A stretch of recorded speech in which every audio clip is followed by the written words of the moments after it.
Ndabahaye mwiriwe mwese mukunda imico n'akaranga by'Uburundi, izina ry'iwanje ni Feliciano Bankunguka.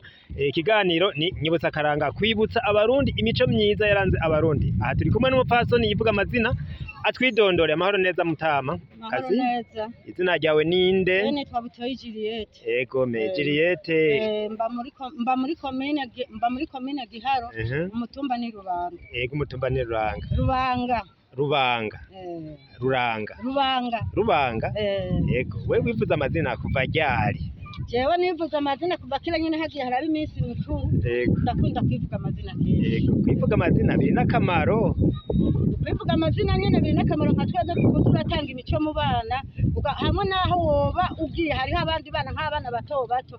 Hariho umwana bishobora kumunezera nawe akishiramwe ati nanje nzoza ndavuga amazina ushira umugani abo sumba. Ego me nubuhe butumwa buca mu mazina mutanga? Ubutumwa.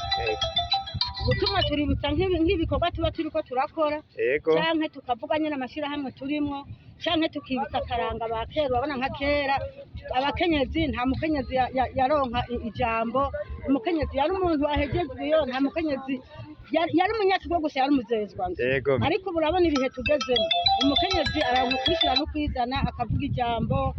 Urabona abakuru b'imitumba benshi n'abakenyezi, abashikiranganji barimwo abakenyezi, abamutanteri. Noneho urabona byageze ni ku rundi rwego, urabona hariho n'umuperezida basigaye ari umukenyezi. Ndagushimiye cyane rero mupfasoni, ndakwifurije kubandanya neza ukomeza akaranga k'Uburundi. Ugira amahoro.